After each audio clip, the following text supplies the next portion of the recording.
حمام و کبوتر کا بھوکا نہیں میں، کہ ہے زندگی باز کی زاہدانہ۔ اقبال کہتے ہیں میں حمام یا کبوتر کا بھوکا نہیں ہوں، یعنی مجھے کمزور اور آرام طلب مخلوق پسند نہیں، کیونکہ میری زندگی باز شاہین جیسی ہے جو سادہ، خوددار، غیرت مند اور بلند زندگی گزارتا ہے۔ اقبال کے ہاں باز، شاہین انسان کامل یا مرد مومن کی علامت ہے۔ شاہین اونچا اڑتا ہے، اکیلا رہتا ہے، زمین پر نہیں بیٹھتا، کسی کا محتاج نہیں اور چھوٹے شکاروں پر نظر نہیں رکھتا، جبکہ کبوتر حمام آسان زندگی، سکون، کمزوری اور انحصار کی علامت ہیں۔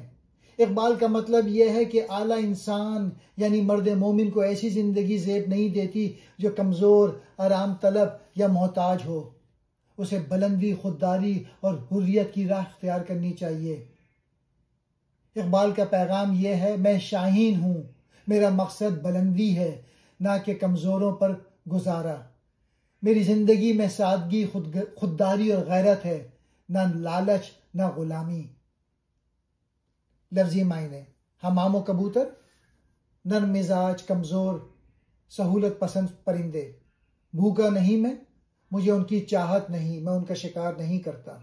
بعض کہتے ہیں عقاب، شاہین اقبال کے نزدیک بلند ہمت، غیرت مند اور آزاد انسان کی علامت۔ زاہدانہ، پرہیزگارانہ، سادہ، پاکیزہ، خوددار زندگی۔